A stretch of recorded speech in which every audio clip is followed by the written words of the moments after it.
우리 같이 은혜 나누실 하나님의 말씀 골로새서 2장 11절 12절의 말씀을 우리 같이 한 목소리로 읽겠습니다. 골로새서 2장 11절 12절의 말씀 같이 읽습니다.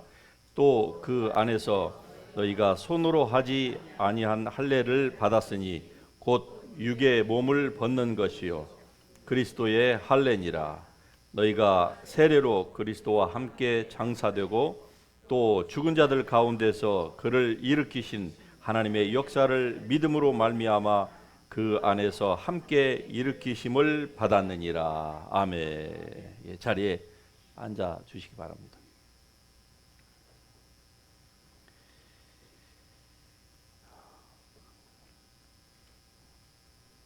여러분은 구약 성경을 읽을 때에 거기에 할례라고 하는 할례를 받아야 된다라고 하는 그 말씀이 나오는데 그 할례의 진정한 의미를 아십니까?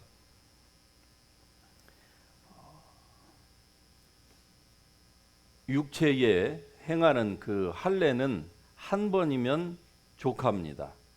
왜냐하면은 한번 그 포피를 베어내면은 더 이상 그것이 자라지 않기 때문에 그렇습니다.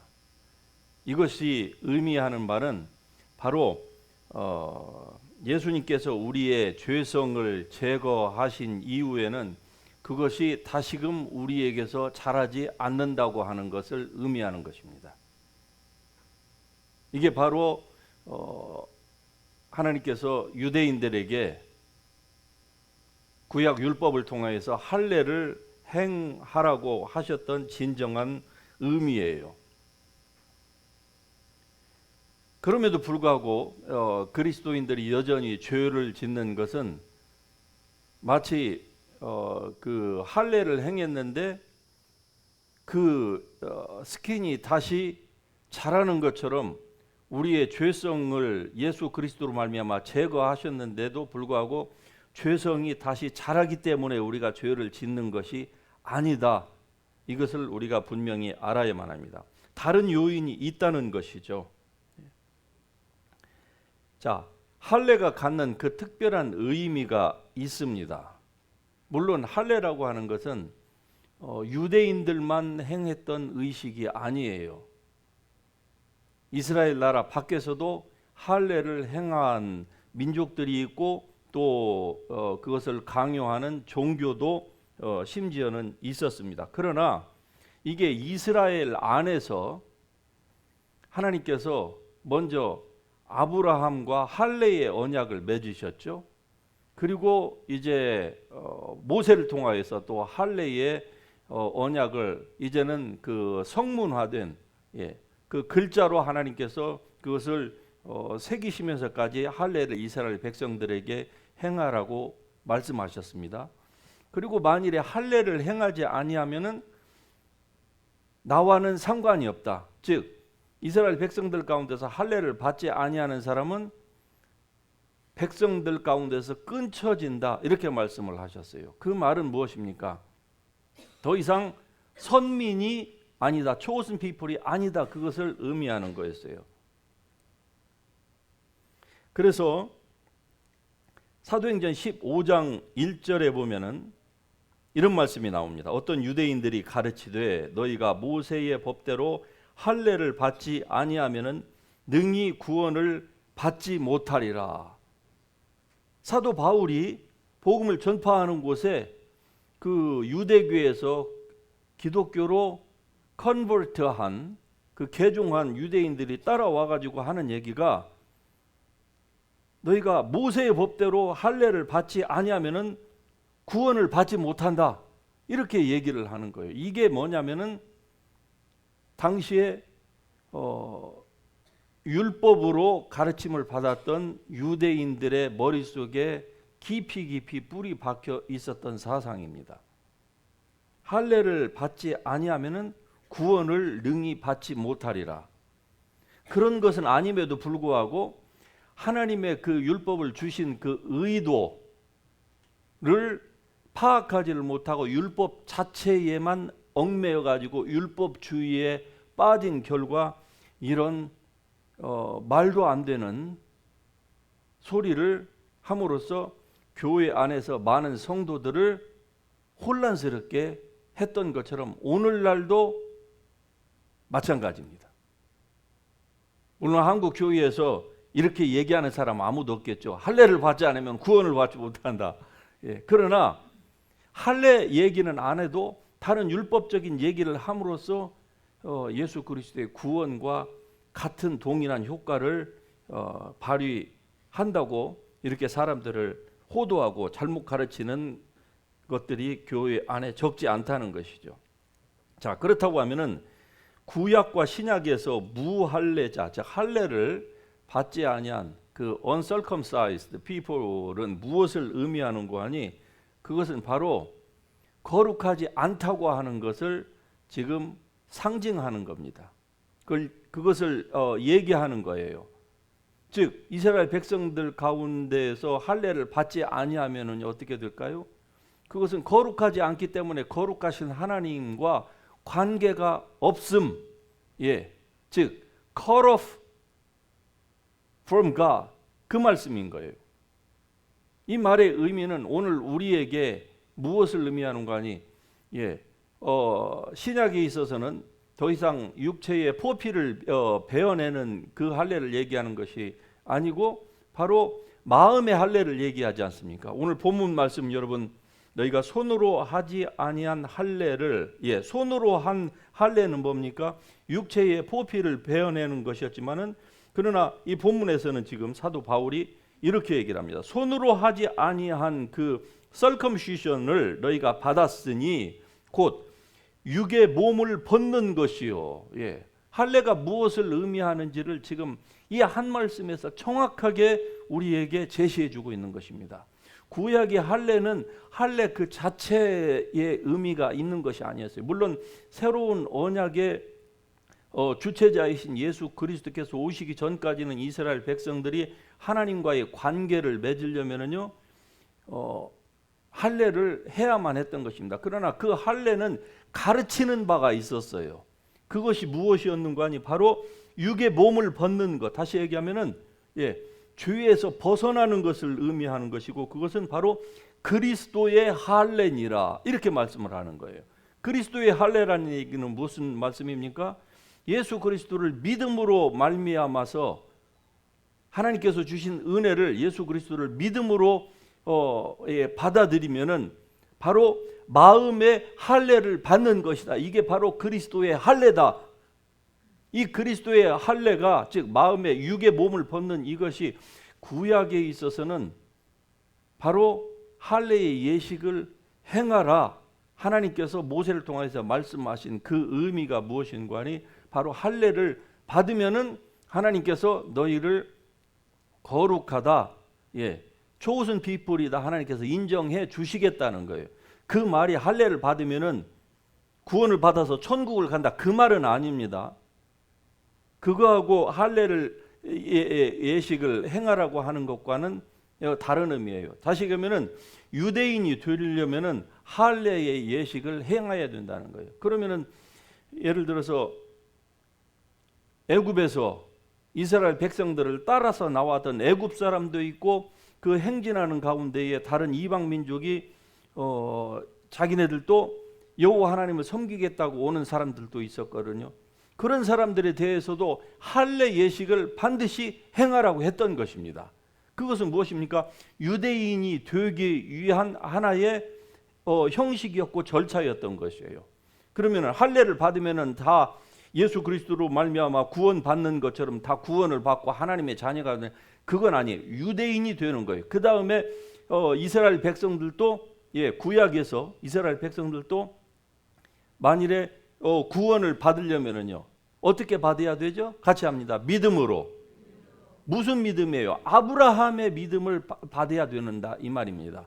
아브라함이 어떻게 해서 구원을 받았습니까? 예수 그리스도께서 아직 오시기 수천 년 전의 사람인데 그가 어떻게 구원을 받았죠?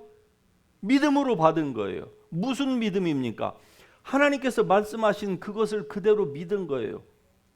자기의 의의를 믿은 것이 아니에요. 그러니까 구원은 구약의 백성이나 그것이 유대인이든 아니면 당시에 유대 밖에 이방인이든 간에 구원받는 것은 구약이냐 신약이나 다 똑같이 무엇으로 받아요? 믿음으로 받습니다. 믿음으로. 이게 바로 하나님께서 할례를 행하라고 하신 그 진정한 의미라고 하는 사실이죠. 예레미야서 4장 4절에 보면은 유다인과 예루살렘 주민들아 너희는 스스로 할례를 행하여 너희 마음에 가죽을 베고 나 여호와께 속하라 이렇게 말씀을 합니다. 스스로 할례를 행하여, 지금 여기에서의 이 할례는 포피를 베는 그 할례를 얘기하는 게 아니에요. 너희의 마음의 가죽을 베라는 겁니다. 예, 이 할례의 진정한 의미는 바로 마음의 가죽, 즉 죄의 가죽을 베어내라는 거예요. 그런데 그 죄의 가죽, 마음의 할례는 어떻게 받을 수 있느냐? 그것은 예수 그리스도를 믿음으로만 가능한 겁니다. 그냥 의식을, 율법에 기록된 의식을 행했다고 해서 그것이 자동적으로 이루어지는 것이 아님에도 불구하고 유대인들은 그렇게 오해를 했어요. 착각을 했다 이 말입니다. 그래서 그것을 주신 의도는 그냥 제쳐두고 그냥 무조건 믿은 거예요. 그냥 행한 겁니다. 그러면은 그것이 구원에 이를 줄 알고 그들이 그렇게 어리석은 짓을 행한 것이죠. 그래서 한마디로 이 말씀은 영적으로 마음의 할례를 행하는 것을 지금 하나님께서 이 율법을 통하여서 가르치기 위함이셨습니다. 그리고 시간이 지나면 오늘 우리는 누구든지 예수 그리스도를 마음으로 받아들이고 그리고 구세주로 영접하고 하나님으로 모신 사람은요, 마음의 할례를 받은 사람인 줄 믿습니다. 예수 그리스도께서 진정으로 여러분 마음에 안에 계십니까? 심령 안에 계신다고 하면 여러분은 이미 육의 몸을 벗는 마음의 할례를 받은 사람입니다. 그러니까 여러분은 스스로 할례를 행한 사람이에요. 무엇으로? 예수 그리스도를 믿음으로. 예. 여러분의 마음의 가죽, 그 죄의 가죽을 이미 다 잘라낸 사람입니다. 이 할례는 한 번 행하면 두 번 행할 필요가 없는 거예요. 왜? 다시 잘하지 아니하니까. 그것을 지금 하나님께서 말씀하고자 구약의 백성들에게 이 할례의 예식을 정해 주신 거예요. 육체의 죄를 벗는다는 것이죠. 우리가 어떻게 육체의 죄를 벗을 수가 있습니까? 우리의 힘으로는 안 되는 거예요. 아무리 우리가 경건하게 살려고 노력한들 우리가 어떻게 죄를 벗어날 수가 있겠습니까? 글쎄요, 사람들이 볼 때에 누군가는 다른 어떤 누군가보다 좀 더 상대적으로 좀 거룩하게 보일 수는 있겠지요. 예? 좀 더 거룩하게. 거기에다가 액션까지 더 많이 하면 헌금도 많이 하고 교회도 잘 나오고 기도도 많이 하고 뭐 그러면은 좀 더 상대적으로는 그렇게 보일 수도 있겠죠. 그러나 하나님은 사람의 중심을 보시는 것입니다.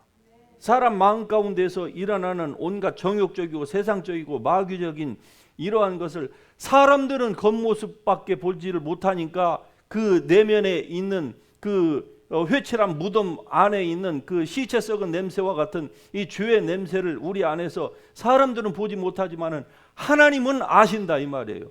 이 어떻게 우리가 이 죄의 이 육의 몸을 어떻게 벗습니까? 죄를 어떻게 우리 마음에 있는 이거를 우리가 어떻게 절단해서 버린단 말입니까? 우리의 그러므로 행위로는 어떠한 것으로도 우리의 마음의 죄의 이 포피를 우리가 벗어낼 수가 없는 것입니다. 그래서 우리는 오직 예수 그리스도를 전적으로 의지해야만 하는 것입니다. 이스라엘 백성들이 똑같습니다. 이스라엘 백성들이 이스라엘 백성들로 태어났다고 할지라도 포피를 베는, 즉 남자아이는 태어나서 8일 만에 그 할례 의식을 행해야 되거든요. 그런데 만일에 할례 의식을 행하지 않으면은요, 그거는 더 이상 이스라엘 백성이 선민이 아닙니다. 자, 이방인 가운데에서 이스라엘로 주이시가 되겠다고 들어온 사람이 있습니다. 그러는데 할례를 8일 만에 예식을 따라서 행했어요. 그러면 이방인이라도 유대인으로 하나님이 인정을 하는 거예요. 그 백성들 사이에서는 이방인이라고 멸시하고 천대 취급을 한다 할지라도 하나님은 인정을 하신다 이 말이에요. 다시 말씀드리면은 오늘 우리가 이전의 삶이 어떠하였다 할지라도 우리가 예수 그리스도를 나의 주 나의 하나님으로 모시고 섬기고 그리고 그분으로 말미암아서 구원 곧 죄 사함을 받았다고 하면은 우리는 바로 마음의 할례를 행한 사람이다 이 말입니다. 내가 무엇을 행하여서 마음의 할례를 내가 받았고 하나님께 인정받은 사람이 아니라 예수 그리스도를 믿음으로 말미암아. 왜? 그분 자체가 거룩 그 자체가 아닙니까? 하나님께서. 그러므로 그분 안에 들어와 있는 자는 바로 우리가 이 죄를 벗어났다 이 말입니다. 죄의 모든 옷을 다 벗어버렸다. 이게 바로 구약에서 이 할례를 행하라고 하였던 진정한 의미이고 이것이 바로 신약을 사는 오늘 우리에게 보여준 그 할례의 영적인 그 픽처가 바로 이러한 것입니다. 그래서 로마서 2장 29절에 보면은 같이 한번 하십니다. 이면적 유대인이 유대인이며 할례는 마음에 할지니 영에 있고 율법에 있지 않다. 예. 이 말씀이 무슨 말씀입니까? 이면적 유대인이 유대인이며 할례는 마음에 할지니. 예. 육체적인 유대인 즉 유대인의 그 혈통을 따라서 태어난 사람들만을 유대인들은 지금도 유대인이라 그렇게 고수를 하고 있습니다. 그러는데 유대인 중에 유대인이었던 사도 바울, 바리새인 중에 바리새인이었던 사도 바울, 율법으로는 흠이 없다고 하나님 앞에서 양심에 전혀 거리낌이 없이 공중 앞에서 아주 자신 있게 얘기하였던 그 사도 바울이 뭐라고 얘기를 합니까? 그 블러드 라인으로 DNA를 주이시의 DNA를 가지고 태어났다고 주장한다 할지라도 그 사람이 유대인이 아니고 진정한 유대인은 누구냐? 그것은 이면적 내면의 유대인이 유대인이라는 거. 이게 무슨 말씀입니까? 겉에 포피를 베어낸다고 해서 그게 유대인이 되는 것이 아니고 결국 뭡니까? 예수 그리스도를 믿는 사람만이 참 유대인이다. 그러므로 오늘날에 진짜 선민은 누구입니까? 그것이 저 예루살렘에 사는 유대인이든 저 라스에나가에 가면은 세러데이만 되면은 그 세버스 시나고그를 드나드는 그분들이 유대인이 아니고 그분들이든 아니면은 넌 주이시든 간에 예수 그리스도를 믿음으로 말미암아 마음의 할례를 받은 사람, 겉에 육체의 할례를 받은 사람이 아니라 마음의 할례를 받은 사람이면은 유대인이든 넌 주이시든 간에 진정으로 chosen people이다 이 말입니다. 이것은 변함이 없어요. 구약에서는 하나님께서 그들만을 선민으로 세우신 그 하나님의 의도가 있었습니다. 바로 이러한 그림 때문에 우리로 하여금 영적인 그림을 알도록 하기 위한 거였어요. 예. 그런데 오늘날에 있어서는요, 아브라함의 믿음으로 말미암는 사람만이 오직 참된 유대인이라고, 만일에 유대인이 아닌 우리와 같은 한국 사람이 이런 주장을 했다고 하면은 별로 사람들이 귀를 기울이지 않을 것입니다. 그러나 유대인 중에 유대인이요, 예, 율법으로는 흠이 없는, 말하자면은 유대인 중에서도 최고의 그 유대인이 이런 주장을 하는 거예요. 그러니 이 말씀이 오늘 우리에게 얼마나 큰 위안과, 그리고 유대인의 혈통을 갖지도 않고 태어났지만은 그러나 우리로 하여금 우리가 참 유대인이라고 하는 이 말씀이 얼마나 오늘 크리스천인 우리에게 힘과 용기가 됩니까? 그것은 참 유대인이라는 것은 뭡니까? 아브라함의 참 자손이라는 거예요. 아브라함의 참 자손이라는 이 얘기는 무슨 말씀입니까? 하나님께서 예수 그리스도를 통하여서 우리를 위하여서 예배해 놓으신 모든 하늘의 신령한 복과 땅에 기름진 그 축복을 다 받아 누릴 수 있는 유산의 상속자라고 하는 의미입니다. 이 상속을 여러분 모두가 다 누릴 수 있기를 주의 이름으로 축복합니다. 즉 예수 그리스도와 연합하여 거듭난 사람만이 하나님의 백성이고 참된 선민, chosen people이라고 하는 것을 거듭 지금 우리에게 말씀을 해주고 있는 것입니다. 그래서 너희가 그리스도의 것이면 곧 그 아브라함의 자손이요 약속대로 유업을 입을 자니라. 여러분이 그리스도의 것입니까? 여러분이 그리스도에 속한 자이십니까? 그렇다고 하면 여러분은 참 믿음으로 말미암는 영적인 아브라함의 자손인 줄 믿습니다. 육적인 아브라함의 자손은 의미가 없어요. 이 땅에 사는 동안에는 잠시 그들이 그것 때문에 자부심도 가질 수가 있겠죠. 그러나 그 자부심은 기껏해야 잠깐입니다. 영적인 진정한 아브라함의 자손이 되지 못하면은요, 그 모든 것들은요, 전부 다 이 세상의 형적은 지나가게 되어 있기 때문에 진정으로 우리가 아브라함의 자손이 되기 위하다고 하면은 예수 그리스도의 것으로 부르심을 받은 자야만 될 줄로 믿습니다. 중요한 진리는 여러분이 예수 그리스도에게 속한 자라고 하는 사실이죠. 그러므로 아브라함의 약속대로 하나님께서 아브라함에게 주신 약속이 무엇입니까? 그 약속대로 모든 유업을 다 이을 자인 줄 믿으시길 바랍니다. 하나님이 아브라함에게 뭐라고 하셨어요?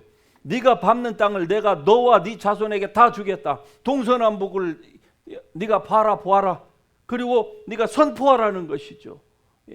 네 발로 밟아라. 그러면 내가 너에게 주겠다. 오늘날도 이 말씀이 오늘 우리에게 글쎄요 물리적으로는 이것이 해당이 안 될는지는 모르지만 그러나 영적으로는 주님께서 뭐라고 말씀하십니까? 시편에서 너희가 열방을 내게 구하라. 그러면은 내가 열방을 너희에게 주리라. 할렐루야. 이 열방을 구하고 그리고 열방을 받은 사람들이 진짜로 열방을 받았다고 하는 것을 하나님께서 주셨다고 하는 것을 언제 정말로 느낄 수 있는가 하니 우리가 하나님의 나라에 가서 즉 다시 얘기하면 새 하늘과 새 땅이 임하였을 때에 그때에 진짜로 열방을 구했던 사람하고 구하지 않은 사람하고는 차이가 천양지판으로 날 것입니다. 이건 분명한 거예요. 이건 돌이킬 수 없는 겁니다. 그래서 열방을 구할 수 있기를 주의 이름으로 축복합니다. 그래서 모든 교회에게 하나님께서 주의 복음을 온 세상에 다니며 전파하라 이렇게 말씀을 하는 거예요. 거기에는 여러분도 예외가 아닙니다. 아니 나는 뭐 사역자가 아닌데요. 여러분이 그 마인드로 일평생을 살아가신다고 하면은 여러분은 나중에 다스릴 고울이 없는 거예요. 고울 밑에서 계속 그냥 거기서 청소하는 사람으로만 영원히 지날 것입니다. 그러나 어떤 사람은 그렇지 않아요. 한 고울, 두 고울, 10고울을 다스릴 수 있는 사람이 있는 거예요. 무엇 때문에? 그 사람은 이 땅에서 공덕을 많이 쌓았기 때문이가 아니에요. 그것은 하나님의 말씀대로 순종하여서 열방을 구하였기 때문에 그렇습니다. 여러분의 아무것도 없다고 생각하는 사람이라고 할지라도 그리스도의 이름으로 소자에게 물 한 그릇 주고 복음 증거하고 사람들을 주님 앞에 인도하고 이러한 삶을 사는 사람하고 그냥 자기만을 위해서 구원받고 예수 믿었는데 그냥 내 인생이 중요하지 그냥 뭐 그것 때문에 늘 자기 중심으로 사는 사람하고 같을 리가 만무한 거 아니겠습니까? 그래서 할례는 마음의 할진이 영에 있다라고 말씀하고 있는 것입니다. 사람이 이 말씀 가운데 보면 할례는 마음의 할진이 영에 있다 이렇게 말씀하는 것은 사람의 영이 분명히 사람의 마음 가운데 있다고 하는 것을 의미하는 거 아닙니까? 자, 할례는 마음의 할진이 영에 있다. 할례를 그러니까 어디에다 해야 된다는 것이죠? 영에 해야 된다는 거예요. 영에. 근데 영이 어디에 있느냐? 마음에 있다 이 말입니다. 영이 마음에 있다. 이 말씀의 의미는 제가 원어원 클래스에서 여러분에게 몇 번 말씀을 드렸어요. 우리의 마음은 마음에는 영이 있고 혼이 같이 있다 이 말입니다. 그러니까 우리의 마음이 복잡한 거예요. 그래서 성경에서 내 마음을 다하고, 우리가 마음을 다해서 주님을 섬겨야 되는 것이, 우리의 거듭난 영은 하나님을 섬기지만 그러나 우리의 마음, 즉 혼의 영역은, 마음은 혼까지도 포함을 하고 있는데 우리의 혼은 자동적으로 하나님을 예배하지 않습니다. 우리가 하나님의 말씀으로 우리의 생각을 굴복시켜서 자기를 위하는 삶, 자기의 중심적인 삶, 이기적인 삶, 이런 삶에서 벗어나기 위해서 우리가 우리의 마음을 그리스도의 말씀으로 복종시켜야만 하는 거예요. 이게 바로 마음을 다하고 뜻을 다하고 의지를 다하고, 성품을 다하고 힘을 다하고 목숨까지 다하는 것. 이렇게 하지 아니하면은 우리의 마음이 온전히 주님 앞에 굴복하지 않는 거예요. 그러니까 그 두더지 게임에서의 그 두더지처럼 어떻습니까? 이러한 사실을 게을리하면은요, 이게 순간순간 일어나서 머리를 쳐드는 것이죠. 그래서 여러분, 그리스도께 여러분의 모든 생각들을 복종시킬 수 있기를 주의 이름으로 축복합니다. 베드로전서 3장 4절에도 사람의 영을 마음에 숨은 사람이라 이렇게 표현하고 있지 않습니까? 여러분의 마음에 숨은 사람, 겉에 무슨 명품으로 치장하지 말고 마음에 숨은 사람을 온유한 심령으로 잘 가꾸라고 성경이 말씀하고 있는 것. 여기에 대하여서 또 성경이 말씀합니다. 우리가 12절 말씀에 보면은 너희가 세례로 그리스도와 함께 장사되고 말씀합니다. 세례로 그리스도와 함께 장사되고 또 죽은 자들 가운데서 그를 일으키신 하나님의 역사를 믿음으로 말미암아 함께 일으키심을 받았느니라. 이 말씀이 무엇을 의미합니까? 예수 그리스도를 믿은 사람은 그리스도와 함께 일으키심을 받았다. 다시 얘기하면은 첫째 부활에 이미 참여한 자라고 하는 것을 말씀하고 있습니다. 그러면은 이 부활에 여러분이 이미 첫째 부활에 참여한 것은 여러분의 공덕으로 이 부활에 여러분이 동참하게 된 것입니까? 결코 그렇지 않다는 것입니다. 왜?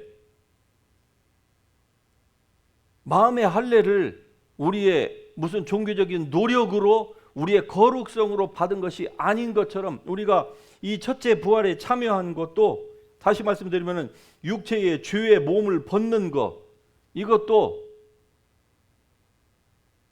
우리의 무슨 행위로, 율법의 행위로가 아닙니다. 그것은 바로 우리가 구원받은 순간에 우리는 하나님과 이전에는 관계 없는 그러한 삶, 영원한 하나님과 분리된, 격리된 그런 삶을 살다가 지옥으로 갈 수밖에 없었는데 우리가 그때의 구원함을 받은 거예요. 다시 말씀드리면 예수 그리스도를 믿는 순간 우리는 첫째 부활에 참여한 자이다 이 말입니다. 첫째 부활에 참여한 자는 이제 영원한 사망의 그 둘째의 그 부활을 우리가 경험하지 않아도 되는 거예요. 다시 말씀드리면 첫째 부활에 참여한 자는 예수 그리스도와 함께 하나님의 나라의 그 유산을 상속받을 수 있는 권리가 있는 사람입니다. 다시는 사망이 우리를 주장하지 못할 것입니다. 비록 우리가 때가 되면은 우리의 육신이 사망을 경험할 수밖에 없지만, 그러나 이 첫째 부활에 참여한 우리에게 있어서의 죽음은 더 이상 저주가 아닌 것입니다. 왜? 이 죽음은 하나님의 영원한 나라로 들어가기 위한 바로 그 축복의 통로이기 때문에 그리스도인에게 있어서의 죽음은 결코 두려운 게 아니에요. 이건 기쁨이고 환희고 바로 하늘나라로 입성하는 데에 기가 막힌 놀라운 하나님께서 마련해 주신 놀라운 그 축복의 방편인 것입니다. 그러므로 우리에게 하나님께서 주신 이 영적인 이 할례, 이것을 예수 그리스도로 말미암아 우리가 받았다고 하는 이 사실이 얼마나 우리에게 큰 힘과 능력이 되는지요. 여러분, 우리가 구약을 읽을 때에 우리가 오늘은 할례에 대해서만 살펴봤지만은, 그러나 구약에 있는 모든 그 예식들이, 할례를 포함한 예식들이 다 신약에 있는 이러한 영적인 그림들을 우리에게 이스라엘 백성들에게 알려주기 위한 것이었음에도 불구하고 그들이 그것을 깨닫지 못하고 그냥 율법에만 얽매여 살다가 그들은 멸망했던 것입니다. 그러나 오늘 우리는 더 이상 그렇게 해서는 안 될 것이에요. 예수 그리스도를 믿음으로 말미암아 우리가 육의 몸을 벗는, 즉 죄를 벗어내는 이러한 그 마음의 할례를 받은 사랑하는 성도 여러분, 이제 여러분은 첫째 부활에 참여한 자이고, 그리고 더 이상 죄의 그 본성이 여러분 안에서 다시 자랄 수가 없는 사람입니다. 그럼에도 불구하고 여전히 여러분의 삶 가운데서 주님 앞에 헌신이 잘 이루어지지 않고 있다고 하면은, 이 말씀이 여러분이 이해가 잘 안 된다고 하면 여러분은 여전히 어떻습니까? 그런 사람은 죄의 그 속성 가운데에서 여전히 벗어나고 있지 못하는 것을 의미하는 것입니다. 만일에 이러한 사실을 믿지 못하는 사람은 어떻게 될까요?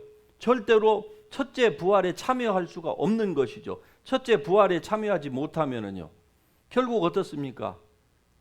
모든 사람이 다 죽고 예수님이 재림하실 때에, 그때의 모든 인류가 다 부활하게 될 때인데, 그때의 그 부활은요, 첫째 부활에 참여하지 못한 사람들에게서 못한 사람들이 받는 그 부활은 어떤 부활일까요? 그건 영원한 심판의 부활인 것입니다. 이건 비참한 거예요. 그러므로 이 부활에 참여한 여러분은 그렇지 못하신 분들을 주님께로 인도하는 할 사명이 여러분에게 주어져 있습니다. 할렐루야. 이 일을 위하여서 여러분 가족을 위해서 기도하시고 자녀들을 위해서 여러분 기도할 수 있기를 주의 이름으로 축복합니다. 이 나라가 온전히 주님 앞에 육적인 몸을 벗는 그러한 그리스도의 할례를 받는 그러한 나라로 변해질 수 있도록, 우리 조국이 그렇게 변해지고, 저 북한의 문이 복음으로 열려지고, 저 공산 정권들이 다 멸망되어지고, 저 독재자 저 푸틴의 저 정권이 망하여지고, 세계에 하나님께서 주시는 사람들의 그 진정한 평화가 이루어져 갈 수 있도록 하기 위해서는요, 먼저 우리가 이 복음을 먼저 받은 사람으로서 증거해야만 할 줄로 믿습니다. 결론적으로 하나님께서 오늘 우리에게 주신 이 말씀을 통하여서 우리는 그리스도의 할례를 받은 그리스도인입니다. 그러므로 여러분 안에는 더 이상 죄성, 여러분을 sin driving, 죄로 여러분을 몰아가는 이러한 죄성은 더 이상 없습니다. 그것은 할례의 예식으로 말미암아 한번 베어져 나간 포피는 다시 자라지 않는 원리와 같은 것이라고 하는 것을 성경이 보여주기 위하여서 바로 구약시대 백성들에게 그 할례의 예식을 가르치셨고, 오늘 우리에게 그것이 무엇을 의미하는지에 대한 이 큰 픽처를 우리에게 오늘 또 보여주고 계십니다. 이러한 하나님의 은혜, 그리스도로 말미암아서 육적의 몸을 벗으신 여러분은 이제 주에서 자유하시고, 여러분이 아직도 새로워지지 못하였다고 하면은 여러분의 마음을 하나님의 말씀으로 날마다 새롭게 하는 그 작업을 함으로 말미암아 하나님의 선하시고 온전하시고 기뻐하시는 그 뜻이 여러분의 삶 가운데서 온전히 다 성취될 수 있기를 주님의 이름으로 축복합니다. 할렐루야. 자, 이 말씀 우리 생각하면서 같이 찬양하십시다. 우리에게 하나님께서 주신 이 놀라우신 은혜, 예수 그리스도 말미암는 이 충만함이 우리에게 이미 주어졌다고 하는 사실을 우리가 알고, 우리의 육체적인 어떠한 그 느낌이 아니라 하나님의 말씀을 우리가 믿고 주님 앞으로 담대히 나아가십시다. 같이 찬양합니다. 영원한 왕이신 우리 주 예수 그리스도 창조주 하나님이 우리 안에 살아 계신 줄 우리는 믿습니다. 우리 주님의 이 의를 힘입어서 이 시간에도 우리가 하나님의 이름을 부르며 주님의 보좌 앞으로 담대히 나아갈 수 있는 것입니다. 여러분을 아무도 막을 자가 없습니다. 그러므로 담대하게 하나님의 이름 부르면서 여러분의 기도의 제목을 아뢰시고 주님 앞에 하나님의 뜻대로 이 땅 가운데서 부르심을 받은 그대로 그 상급을 향하여서 살겠습니다. 여러분 그렇게 마음에 다짐하면서 주님의 이름 부르며 주 앞으로 나아갑니다. 주여!